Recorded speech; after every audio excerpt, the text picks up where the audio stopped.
court system is not actually the only way you can sort of wind up permanently settled in Canada. There is another sort of category about what they call family reunification, which is to say, for example, you might immigrate in your 30s, and then when your parents enter their 60s or 70s, you want them to be closer to you, but your 70-year-old parents who never went to school are never going to qualify for immigration. You can apply for what they call family reunification, which is basically you saying, yeah, I know they're my parents, I'll take care of them, but I want them to live with me. And that's sort of a compassionate piece. But the sort of more interesting one is the conversation about asylum seekers and refugees, which is kind of a way for Canada to sort of address needs in the international community. And these are sort of some of the only people who wind up permanently settled in Canada that are not selected primarily based on their ability to contribute positively to the Canadian economy. The distinction between the two, I will just sort of deal with this. Both refugees and asylum seekers are selected on the basis of experiencing some form of persecution or extreme hardship in their country of origin. The difference is that asylum seekers have made claims to that kind of persecution that have not yet been validated, and refugees have had those claims validated, where someone says, yes, you qualify as a refugee. Whereas asylum seekers are sort of the people who are kind of in limbo about like, hey, well, this is what we're going to claim, but we haven't sort of proven to a refugee board. Refugee court is a real thing. There are lawyers who do that sort of work to sort of evaluate those claims. If you haven't done that yet, you get put in the category of like asylum seeker, and then refugees are what happens when you're done. Just to get this out of the way right off the bat, because this is one of those things that shows up in like comments on online news articles a lot, that is patently untrue, is to sort of say that that we're accepting people who have ties to terrorist organizations or whatever. I won't say that it is impossible that that is the case, but I will say that whether you are an immigrant, family reunification, refugee, asylum seeker, doesn't matter. If you are aiming to settle permanently in Canada, you are subject to some really serious security screenings. And I only know this, I know this for a variety of reasons, but I can tell you sort of what that looks like. A friend of ours was getting married to a young man who is originally from South Africa.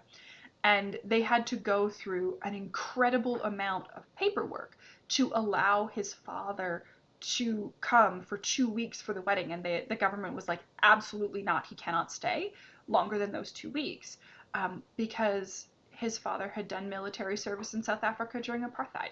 And they went, we can't guarantee that your father hasn't participated in crimes against humanity and war crimes, so he can't immigrate. And that we can't prove that he didn't, because his records are sealed and the military records are sealed. So he can come for 2 weeks, and it's only because you're getting married.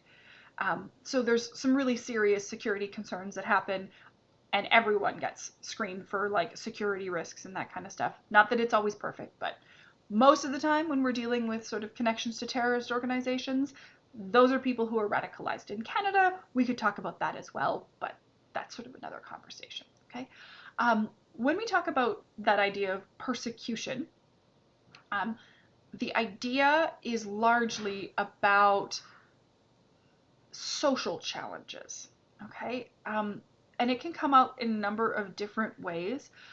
So a really classic example of people who are able to claim refugee status in Canada is that if you happen to have a minority sexual or gender orientation, i.e. you are a gay, lesbian, bisexual, trans, whatever it is, and you live in a country where those identities are persecuted, so there are still some countries in the world that criminalize homosexual sex, that kind of thing, you can apply to be a refugee. Like, you can get refugee status in Canada because the Canadian government sort of says, like, yeah, it's not appropriate to ask you to hide your sexual identity to live appropriately in society, so you can come live here.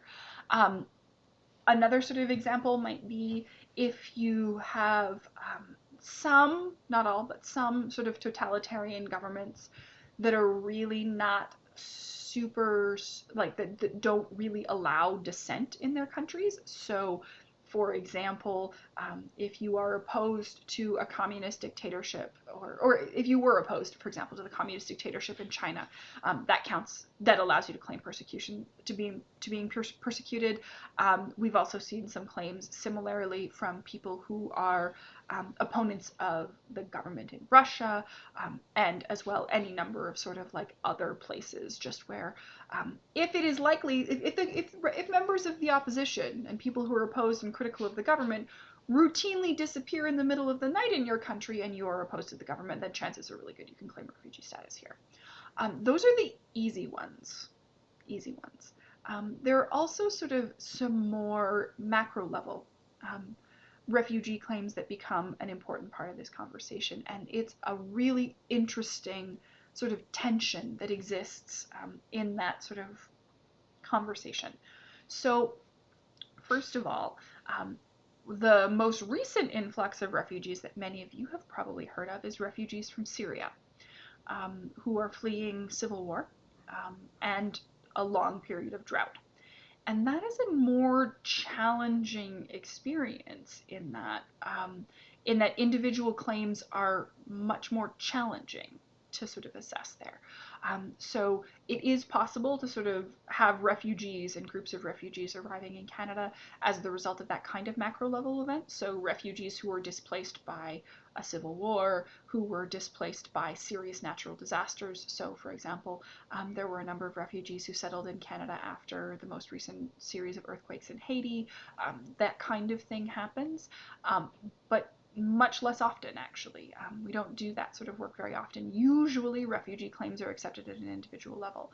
And one of the challenges about that is, how do you make your distinction between people who are refugees fleeing persecution, which Canada has some measure, at least as far as the international community is concerned, some measure of responsibility to accept and support, and people who are what they refer to as economic migrants, who are looking to immigrate to a new country for better economic opportunities. Because if you're an economic migrant, then you have to go through the point system and sort of go through that whole arrangement.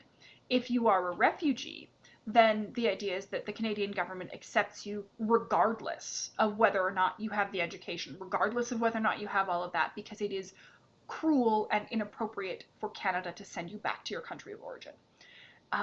And that sort of creates some interesting tension, right? Because if you are coming from Syria, fleeing a civil war, the economic opportunities in Canada are likely to be better. And they are likely to be better to the point that there are people who are really worried about the abuse of this system. I don't really have a concrete answer, but I do want you to be aware of that sort of tension about how we decide whose claims to persecution are bad enough to sort of merit this kind of protection, especially because if you sort of make a refugee claim, you have access to a certain number of additional resources to help you integrate, right? Language classes, for example, right? Because you don't have to already speak one of the official languages of Canada to come here. There's sort of some of those pieces. So that's sort of the like broad questions. I want to talk a little bit about what that system actually looks like sort of on the ground. So these people are there are people who are sponsored by the federal government, by the Canadian government, as refugees. They go through their security screening. The number of them is determined through the Ministry of Immigration. And people who are government sponsored as refugees receive a year's support in Canada. And that is sort of an amount of money to sort of acquire all of the things that you need to live in Canada, right? Most refugees are leaving without couches, and most of them are coming without winter clothes and that kind of thing. So there's that sort of setup phase, as well as things like language classes, job search support, access to some, not nearly enough, but some, for example, mental health resources, right? If you're fleeing a war-torn country and you saw all kinds of horrible things, then you may have need for psychological services, that kind of thing. So you can provide those services, okay? That kind of system exists in most countries in the world. at least those that accept sort of large numbers of immigrants. So there's a similar sort of system in the United States, certainly one that's very well publicized out of Germany. That sort of piece of Canada's refugee policy is fairly standard. There's another piece, though, of Canada's refugee policy that is unique in the world, and that is that Canadian citizens, or groups of citizens, are able to sponsor refugees as well.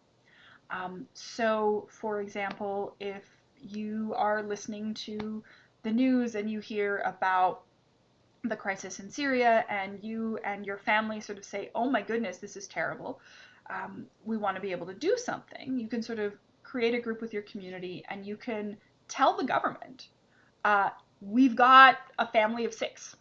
Churches do this a lot, actually.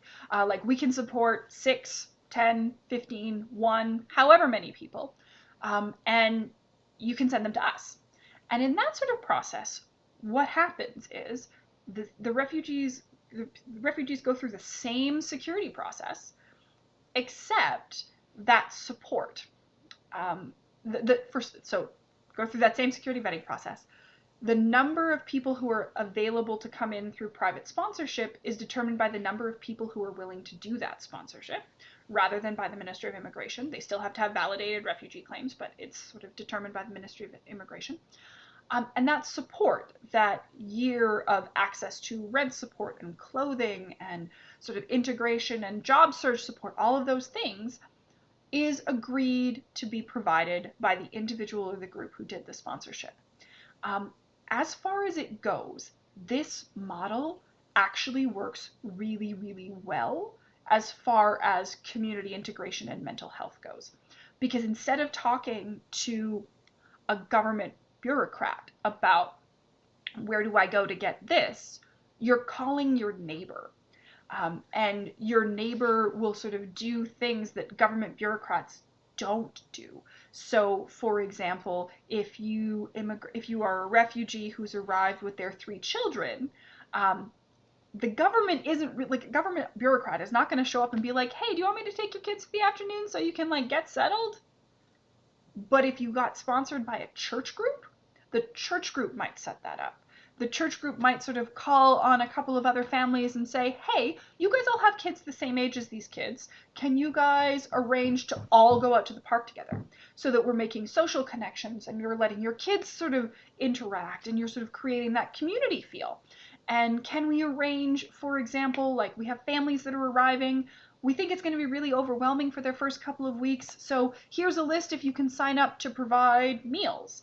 And I know lots of you have kids who have outgrown these things. We need winter coats to fit children in this size range. Can you guys find boots and coats and all of those sorts of things? And it tends to be better for mental health. It is, as I said, unique in the world. Canada is the only country that allows this. We've won all kinds of like really cool international medals for services to refugees because of it. And I have to sort of say that because a lot of the like immigration policy stuff is very doom and gloom. And this piece is like, there's one thing that Canada is doing really, really well in that. There's lots of sort of dignitaries from other countries that come to look at how this system works. So I wanted to sort of talk about that. And one of the reasons that it works better than the government version is because it sort of steps outside of that economic piece, right? When we sort of accept immigrants, it's really all about their economic potential. And so they're evaluated based on their ability to like pay taxes. Whereas in that sort of private sponsorship model, people are understood as parts of communities. So there's a conversation. My mother-in-law's church does a lot of this kind of work. And they sponsored a number of refugee families from Syria a couple of years ago. And they've had, I think, 3 businesses that wound up getting started as a result of this, because they were talking to their sort of the women who had sort of immigrated in these families, and they were sort of having trouble finding work. But members of the church community sort of dug into it and sort of got, well, you really do need something to do, and you need something to sort of contribute. What are you good at? And so they wound up creating a number of companies that do some sewing and doing some other sort of things that are sort of like, that these women already knew how to do, weren't finding jobs in it, so they made them. And that kind of social integration is really, really important. And there's a lot of sort of conversation as well about people in these families being valued not because they're paying taxes, but because they sing really well and because they sort of offer a lot of guidance and support to other people in the community. And those sort of wider ranges of looking at contributions are really, really important for mental health.